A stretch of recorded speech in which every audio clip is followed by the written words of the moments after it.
So now what I want to do is make sure you guys have a decent understanding of the muscle physio stuff, how the muscle contracts and how that works. We did go quite in detail on it over on Monday. I think it was pretty decent the way we went through it, at least I hope so. But I want to make sure I give you chances to ask questions on that stuff. Do you guys have any questions or any parts that are really challenging that you want me to go through a little bit again? Anybody? No. Well, let's go home.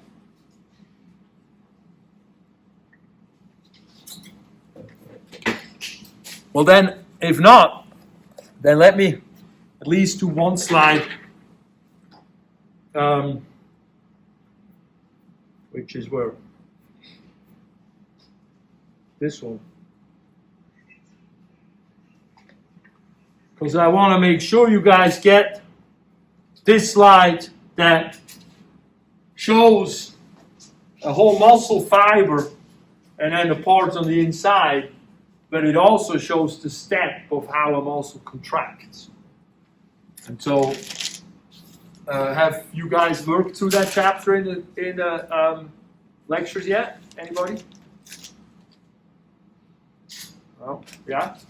So then let's do it one time now. If it's still holy moly, then it's just, physiology can get a little bit tricky because it's so small, right?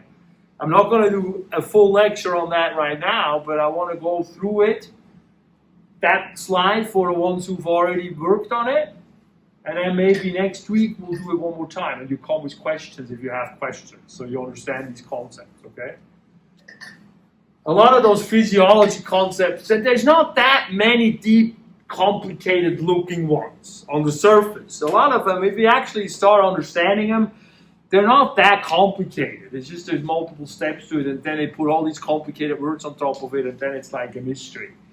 And so we need to undo that, and I want to do that as much as I can with a few of these key things. And a muscle contraction, and then secondarily is the nerve impulse. Those are sort of these two big ones, I think, that hopefully we can. So if you've done it already and you've gone through, when you want to contract a muscle, a skeletal muscle, we talk here, we will need to send a nerve impulse down from the brain, or however we bring neurotransmitters that stimulate that tissue, an electrical impulse down to the cell membrane of the muscle. And a muscle, if you're looking at the biceps, for example, goes from here to here, that whole length is one muscle fiber. And one thread, it's tiny. You go multiple, many of those next to one another. All right? And then if you actually cut the muscle, let's take one fiber and you blow it up, make it all big, and you cut it again on the inside, you've got all these little raw things looking things too on the inside. And those are protein, little tiny threads. But what they do is they work on each other and they grab on each other and they pull each other closer to one another, and that shortens the muscle. But in order to do that, we need to tell the muscle to do that. And how are we going to do that? So we're going to tell the muscle with a nerve impulse to contract. And when we look at neurology, which we'll go to, which I can tell you this much, a nerve is an electrical impulse that goes down a wire, which is a nerve.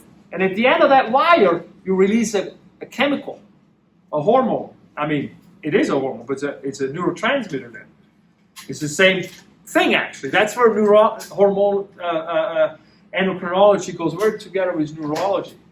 And we'll talk about that later. But that a neurotransmitter goes in and it stimulates that muscle tissue, and it sends a nerve impulse. A nerve impulse, when you see that word action potential here, same thing. Nerve impulse, same thing. And that goes deep into the muscle. So the whole muscle knows, we got to contract. All of it, all the different fibers. This is one fiber, though, that we're looking at. And what it does, actually, when that signal goes down, it triggers a release of calcium ions. And calcium ions will become very crucial as a trigger It's a trigger for muscle contraction, because what calcium ions do, when we go down here, we see these are these long threads that go along parallel to the muscle. They're actually not that long, but once you really go deep, but the whole length of these rods are the whole length. And then inside of those, we got many of these types. They're then structured. So these are two, a thick filament and a thin filament, a myosin and an actin. Those are the names that you will learn. And they are attached at sections. That's why they're long, but they're small, because they're attached to each other's sections. And then they can pull on each other. So what happens is the myosin here is the bigger one, and that has a thing sticking out called a head, and that head can attach to this actin and can pull on it. And when you got a gazillions of them all pulling on each other, then these muscles shorten. And they pull from both sides. We were talking about this, but no, that gets later if a question comes up. So that pulling mechanism uses energy. That's one thing we need. When you probably recall, you probably go for a hike, or for a run, you want to eat afterwards. You need a lot of energy. Muscles need a lot of energy. ATP is the energy. So that process here, that pulling mechanism, is an energy use thing. So that the energy makes sure this head goes up. It can attach to this to the actin and pull on it, and then it needs another ATP, some more energy. So you have a cycle here of pulling, letting go, pulling, letting go, pulling, letting go. And that rotation, it's a rotation. That's the sliding filament theory. The calcium, where that becomes important, is when you look at this place right here, where the thick and the thin filament attach with one another. The thin filament has an active site. It's called an active site. It's like a magnet. And the head of the thick filament, the myosin, also has a magnet. And it attaches to one another if it's not covered. And the calcium is the molecule we use to cover and uncover that active site. Make sure we control when the muscle attaches or when the muscle contracts. Through, is the calcium present or not? If the calcium is present, this can do the work. The myosin can pull on the actin. If the calcium is not present, the active side of the actin is covered up. The myosin head cannot attach to it. It's not going to do nothing if it can't attach to it.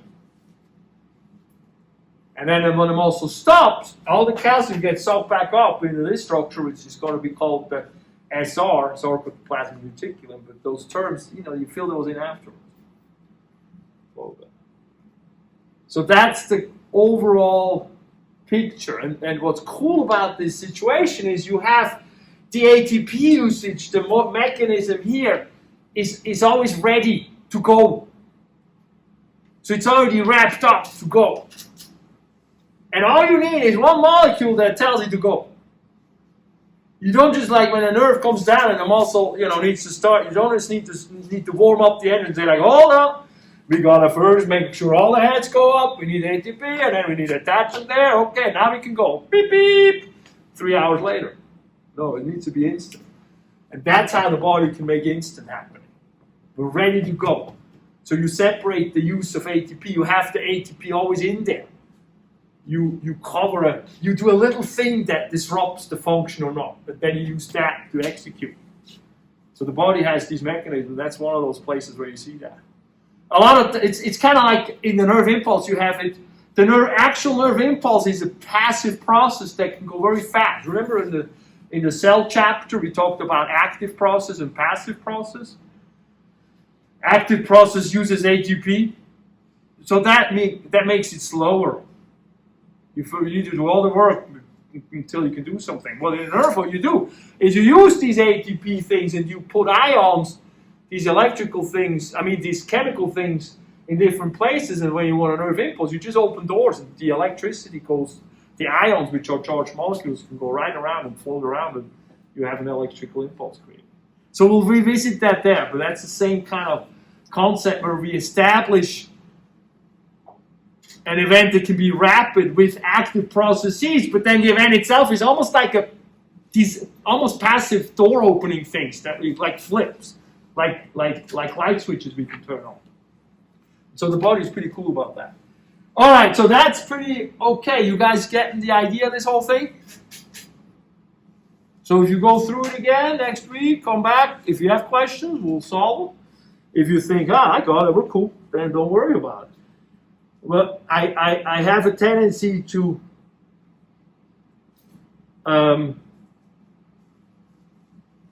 repeat these things. And so, there's a lot of videos there, and a lot of times, but a lot of times it's the same stuff over and over, a little different explained. So you don't have to think you have to watch everything. Once you get it, you're cool. But if not, and if you still don't get it, then reach out and we'll talk about it. We could do a Zoom. We have the tutorings we could do. That is no problem.